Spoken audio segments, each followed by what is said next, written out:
Today's My Thoughts Monday is brought to you by GymAware, the leading tool when measuring performance in the weight room.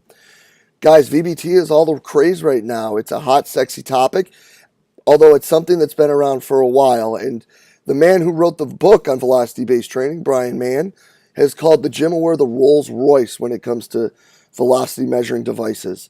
Guys, the ability for you to shoot all your information right up into the cloud and store it right away is enough for me right there to make sure that this is something that I had in my weight room. Putting things together with instant feedback as to how the reps are being performed. On top of that, with the x-axis correction, so you don't have to necessarily worry about direct positioning when you're performing the exercises. Tying that in with the visualization of everything and the ability to allow the athletes to compete, make this an absolutely stellar tool and something I couldn't recommend you having in your weight room enough. Hop on over to kinetic.com.au today and see everything that they have to offer. Hey everybody, if you enjoy the podcast and the content it provides, be sure to hop over and check out the community. The community is an exclusive members website that is just an extension of what we do here in July at the Central Virginia Sport Performance Seminar. What it is a combination of video lectures, a coach's corner with your Monday morning take-home information, and a forum where you can talk about anything and everything related to the field of strength and conditioning. In the community, you'll find content added each month from some of the top practitioners in the world, ranging from PhDs to high-level coaches, bringing you exactly what they're doing with their athletes or their research at the present moment. On top of that, an additional discussion by coaches bringing you that Monday morning information, things that you can add to your training program right away. Tying that in with the opportunity to discuss with coaches around the world in the forum on anything and everything from the topics addressed in these presentations to whatever you're seeing in your daily life as a coach. If this sounds like the right thing for you and your staff, go ahead and hop over to cvasps.com/community and try it out for 48 hours for just $1. If you like it, you're signed up, ready to roll, and you're jumping into all the great content added each month. If not, feel free to go ahead and cancel at any time. No questions asked. We're really excited about what we're building in the community and hope you are too. Go ahead and hop over to cvasps.com/community and check it out today. Hey, what's happening, guys? DeMayo coming at you with this week's edition of My Thoughts Monday. And today, I'm going to talk a little bit about the conditioning tests that we're using with our student athletes. And really, I think that this is an important time of the year to talk about it with the fall sports coming back on campus.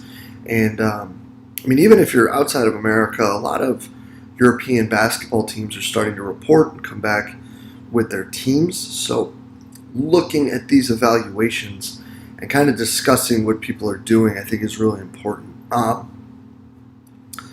think the first thing that we need to talk about is what the goal is of a test, right? I think all too often when we're looking at these evaluations and these conditioning tests, whatever it is, and I don't want to get into like whether you should use 300-yard shuttles for football or not, or the relevance of the beep test versus the intermittent recovery test. Like, I'm not getting into all that. To be totally honest, I don't really care. But what I do want to get into is like what purpose we're using these tests for. And I think that there's really two. I think the first one is probably the most important, at least in my mind. And that is the necessity of having these tests in order to evaluate our training process and how we are going to continue to progress these athletes forward. You see a lot of people that put together really fancy like spider graphs or whatever, and it's like these pentagons, and it shows like where you are in your Z score versus the rest of the team in a bunch of different categories, and these evaluations are typically one of those categories. So we can look at whether you are one of the better conditioned athletes or the worst conditioned athletes and where you need to fit and all those things. But I think even more as a broader spectrum or as a simpler look at it, are you performing better on these tests? Like if you were a 10.2 on the beep test, are you now a 10.3? If you're just running a mile, are you a 6-minute miler to a 5:58er? Are what you're doing? Are you getting better? Are you in better shape based on the evaluation that you're using? Now we can again go back and we can argue about what tests need to be run for what sport, bioenergetic demands, and all this, that, and the other thing. Don't care. Not important to this talk. What is important is to be able to look at the evaluation that you're using and making sure that the athletes that you're working with are improving on those evaluations. Because if it's important to test it, you damn well better get better at it, right? Otherwise, what are you testing it for? Which brings me to number 2. And the one that I want to talk about a little longer, and that is a pass-fail conditioning test. Good and bad to it. Okay. The good is I think that there is something to be said for everyone who's gone through a program to have passed a test. Kind of that rite of passage, if you may. Like, you have to have done this in order to prepare, to be prepared, or for us to determine that you are prepared to be involved with this team. Problems with it. It doesn't give you any information, first and foremost, right? All you're doing is looking and you're saying, did they check this box or no? Okay. And then, on top of that, what I don't like is that you're now hamstrung without direction as to what needs to be done to better prepare that student athlete or that athlete for this evaluation, right?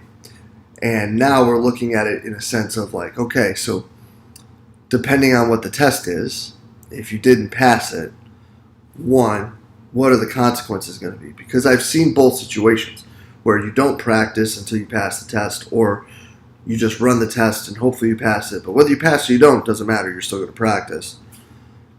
Yeah. So there's that, and then there's if you don't pass, well now and you're going to be held out of practice until you do pass, well how do you make sure that this kid's able to pass at some point? Because at some point they need to play the sport. So that's kind of hamstringing in and of itself because you don't know. I mean, maybe you know, but you don't have as good of an idea as to how to prepare for the test other than breaking down those small parts and basically running the test. For a lot of these specific tests that are just like, you're going to run X number of 200s, X number of 100s, X number of 50s with Y break, and you're going to do it basically constantly without stopping. You know, we're not looking at anything in particular there. We're just looking at a bunch of arbitrary runs in which now you need to make these specific times and follow the correct patterns that they're going in order to show us that you're ready to go. Again, I feel like tests like that are extremely important and extremely powerful when it comes to the culture of your team, right? When you're talking about the rite of passage and being able to do things. But if there's no accountability held to the test and there's no assistance, if assistance is the right word, to make sure that these kids are all able to pass it, or if there's some form of mental block that doesn't allow these kids to pass it. You know, there's just, especially with this generation, there seems to be more and more test anxiety than when we were kids. I mean, maybe we just didn't give a shit about school, and these kids really do a lot more now. I don't know if that's the answer or not, but they seem to really have more anxiety when it comes to these evaluations. You know, but it's also just to pass fail. It's not like, all right, well, you ran a 6-minute mile. Let's see if we can, cut a second off each one of those laps to set a PR.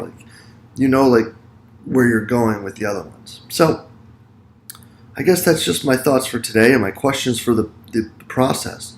When you're looking at how you're evaluating your teams, and again, I know a lot of this is out of our hands. A lot of this is going to be more sport coach dictated, but let's make sure as we move forward that we find better ways to evaluate.